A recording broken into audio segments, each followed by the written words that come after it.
സന്നിധി മതി എൻ ദൈവമേ, നിൻ സാന്നിധ്യം മതി ഈ ഏഴയ്ക്ക്. നിൻ ദിവ്യകൃപകളാ ജീവിപ്പാൻ നിന്നാത്മശക്തി പകരൂ നാഥാ. നിന്നാശിഷം ചൊരിയുക എന്നിൽ, നിന്നാശിഷം ചൊരിയുക എന്നിൽ. കേൾപ്പിക്കുക നിൻ സ്വർഗീയനാദം.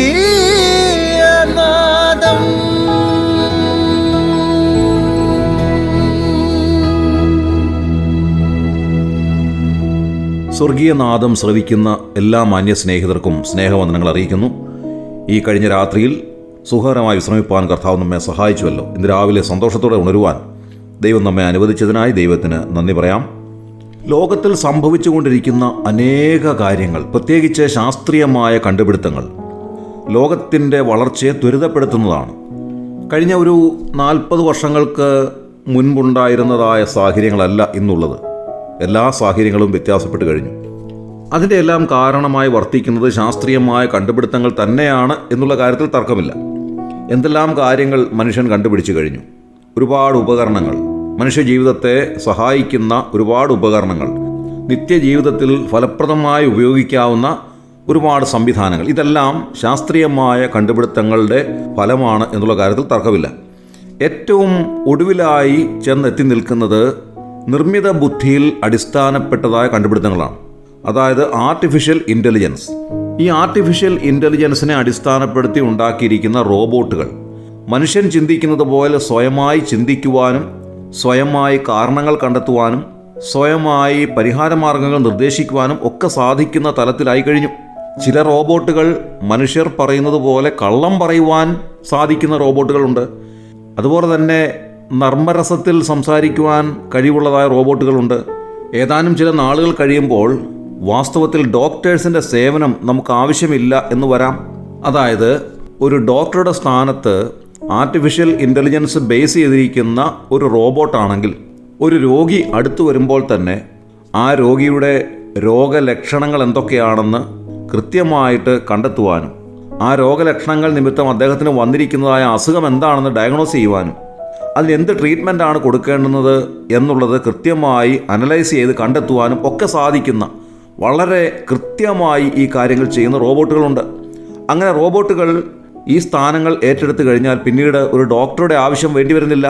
ഒരു ഡോക്ടർ ഡയഗ്നോസ് ചെയ്യുന്നതിനേക്കാൾ കൃത്യമായും വേഗത്തിലും ഒരു രോഗിയുടെ രോഗാവസ്ഥ എന്തെന്ന് ഡയഗ്നോസ് ചെയ്യുവാനും അതിന് കൃത്യമായ പരിഹാര മാർഗങ്ങൾ, 10,000-കണക്കിന് സമാനമായ രോഗലക്ഷണങ്ങളുള്ളതായ ഒരു രോഗത്തിൻ്റെ പരിഹാര മാർഗങ്ങൾ എന്തൊക്കെയാണോ അത് തന്നെ കൃത്യമായിട്ട് നിർദ്ദേശിക്കുവാൻ ഈ റോബോട്ടിന് സാധിക്കുന്നു. അങ്ങനെ ഡോക്ടേഴ്സിൻ്റെ സേവനം ആവശ്യമില്ല എന്ന് വരുന്നു. ഇപ്പോൾ തന്നെ ഡ്രൈവർ ഇല്ലാത്ത കാറുകൾ ലോകത്തിൻ്റെ വിവിധ ഭാഗങ്ങളിൽ ഓടുന്നുണ്ട്. അതെല്ലാം ആർട്ടിഫിഷ്യൽ ഇൻ്റലിജൻസിനെ അടിസ്ഥാനപ്പെടുത്തിയുള്ളതായ കാറുകളാണ്. ഡ്രൈവറുടെ ആവശ്യമില്ല. കാറിൽ എല്ലാം സെറ്റ് ചെയ്ത് വെച്ചിരിക്കുന്നു. കൃത്യമായ സ്ഥലത്തേക്ക് കൃത്യമായ വേഗത്തിൽ വളരെ സുരക്ഷിതമായി യാത്രക്കാരനെ കൊണ്ടുചെന്നെത്തിക്കുന്നു. അങ്ങനെ ഓരോരോ കാര്യങ്ങൾ നോക്കുമ്പോഴും നിത്യജീവിതത്തിന് ആവശ്യമായ ഒരുപാട് കാര്യങ്ങൾ ലോകം കണ്ടുപിടിച്ചു കഴിഞ്ഞു. ശാസ്ത്രലോകം അത്രയേറെ വളർച്ച പ്രാപിച്ചു കഴിഞ്ഞിരിക്കുന്നു. എന്നാൽ സങ്കടകരമായ ഒരു കാര്യം, അങ്ങനെ ലോകം വളരുന്നതിനനുസരണമായി ദൈവത്തിൽ നിന്ന് മനുഷ്യൻ അകന്നു പോകുന്നു എന്നുള്ളതാണ്.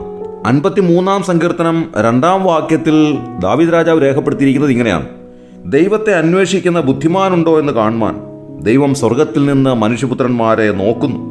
ദൈവത്തെ അന്വേഷിക്കുന്നവരാണ് ബുദ്ധിമാന്മാർ.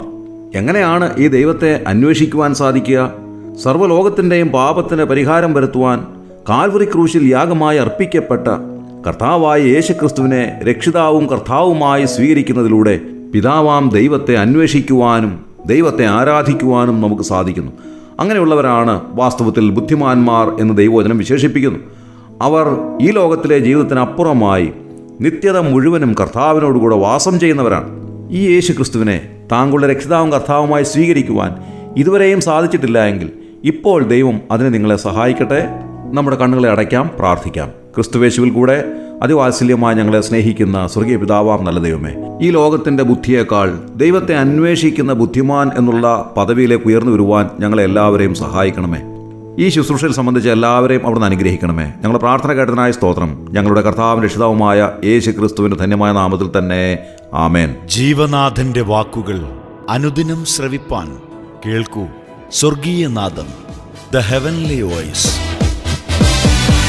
പ്രാണപ്രിയ പ്രാണപ്രിയ ചങ്കിലെ ചോര തന്നെന്നെ വീണ്ടെടുത്തവനെ, വീണ്ടെടുപ്പുകാരാ.